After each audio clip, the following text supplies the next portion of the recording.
What's up, guys? It's your man Donovan Sharp, and welcome to this episode of The Sharp Reality. As always, you can find me on Twitter at Donovan_Sharp, and you can visit thesharpreality.com anytime to check out other episodes of TSR, which can also be found on YouTube by doing a search for Donovan Sharp, as well as iTunes and SoundCloud. If you'd like to support the show without putting a dent in your wallet, all you gotta do is bookmark the Amazon link on the right-hand side of our homepage and do your Amazon shopping through that link, and you can also leave a little something in the tip jar toward the bottom of the page. In episode 47, I talked about two flaws I discovered in the rules of attraction in game, and told you guys a couple stories about how I was burned because of those things.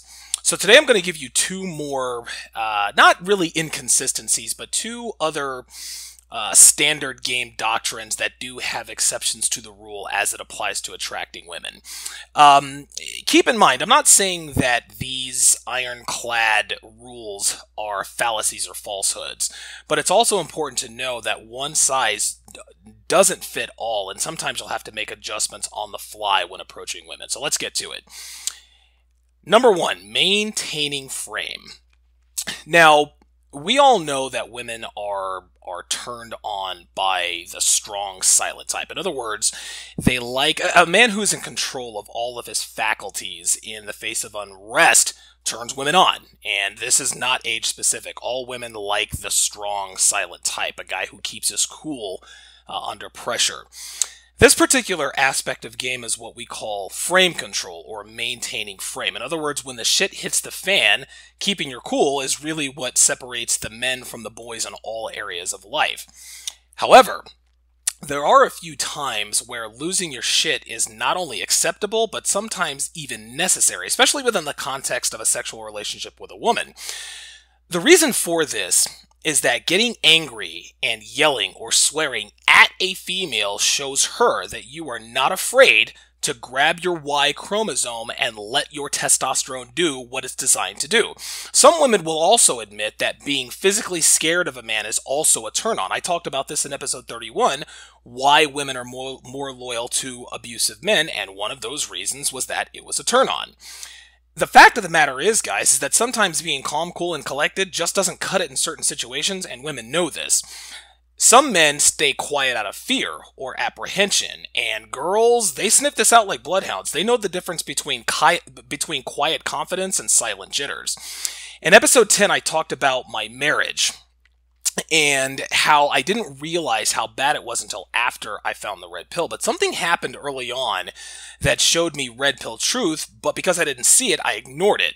So the long and the short of what happened was that my wife and I, we got into an argument one morning, and when I'd had enough, I told her to shut the fuck up at the top of my lungs, and then I stormed out the door for work. Now, I expected her to be pissed when I got home, but she wasn't. She cooked me dinner, she had the baseball game on, she made sure I always had a beer in my hand, she sucked my cock, let me fuck her 6 ways from Sunday, and sort of became super wife for a good solid week. The reason my wife became a world-class cocksucker and a gourmet chef for that week is because she was turned on by the raw masculinity that came out of my pores when I yelled at her. But because I didn't realize it at the time, the porn star sex and the 3-course meal stopped soon after. Now, keep in mind, guys, that it's important to recognize a woman's attempts at emotional manipulation or to get a rise out of you. When your girl throws a fit, maintain frame and either ignore her or tease the shit out of her for acting like a toddler.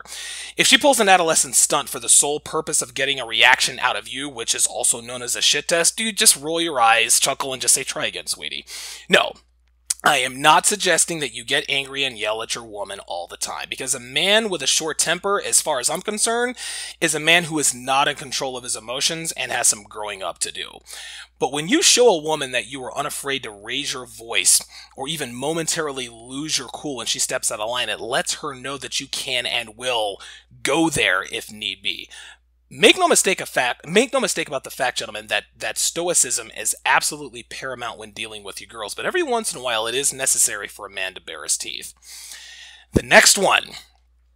All women are like that. This particular doctrine the AWOLT doctrine is easily the most prevalent in this sector of the web. The belief is that all women in this part of the world are hypergamous sluts who will cheat on you with impunity for any and every reason under the sun. Now, while this does apply to the vast majority of females anywhere really in the Western Hemisphere, it would be disingenuous of me, or anyone else for that matter, to say that every single woman in the U.S. is the same. I've stated that before. Any reasonable person knows this isn't really the case. Even sort of the darkest of red pill males understand that there are exceptions to the rule, however rare they may be. Even though good girls, quote unquote, are extremely hard to find, they do exist, and when they do, they're either married or they have a boyfriend or they're about to be married. In a culture that rewards sluttiness with praise, adoration, and sometimes even government assistance, it stands to reason that most females would opt for a lifestyle free of sexual temperance and responsibility. This is why most women are sluts.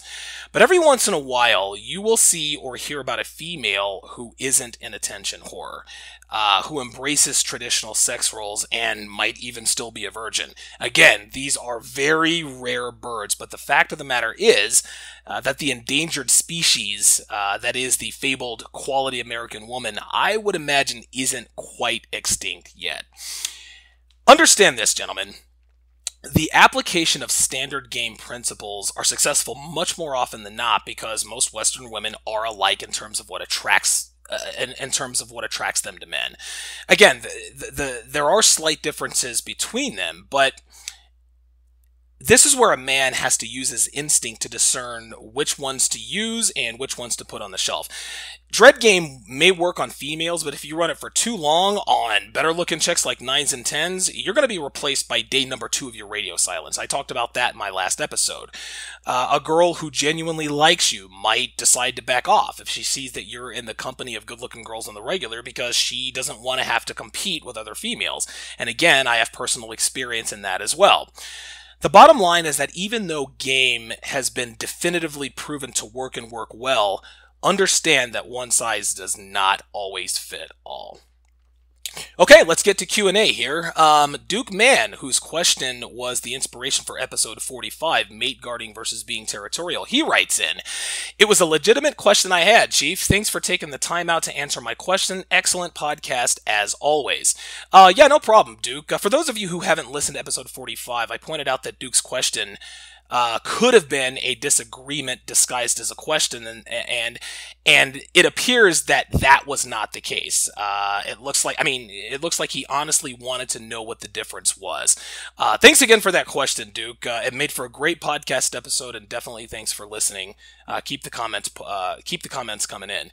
Vinay J. Shaportius writes in, "Will you do a video for young women in her 20s in regards to dating and or marriage? Just a little bit of advice coming from a man's mouth." Yeah, don't fuck a bunch of dudes, and everything else should fall into place. That's really the best I can do, sweetie. Contrarian Expatriate writes in, "Obese women tend to throw themselves at us black men thinking they have a chance. When they get a rejection, that stings for months." This actually happened to me a while back when I was in Vegas. I was filling up my car, and this fat white chick comes up and starts talking to me, telling me I have a nice car, asking me what my name is, if I live around here, just trying to make it look like she was interviewing me for a chance to fuck her. Well, I stopped her in her tracks, and I said, quote, I said, "Look, hon, keep moving. This ain't happening." All right? Now, she gets pissed, and she says, "Well, you didn't have to be an asshole about it." Then I said, "Look, just keep it moving. It ain't that kind of party." And she stomps over to her fat friend and starts talking shit about what an asshole I am. Never, ever pass up an opportunity to be a complete dick to a chick who hits on you when it's obvious to the both of you that you're out of her league, especially fat chicks. These fucking fat chicks get so much attention and experience almost no rejection or adversity that maybe getting blown out by a dude like me will encourage them to hit the gym and lose weight. Probably not, but it's worth a shot. Either way, don't give fatties the time of day. Don't give them the time of day. Fuck that and fuck her. Good comment there, Contrarian Expatriate. That does it for this episode of The Sharp Reality. If you have questions, comments, show ideas, or personal stories you want to tell me about, hit me on Twitter @Donovan_Sharp or go to the contact tab on my website, thesharpreality.com anytime. Thanks for listening, guys. Till next time.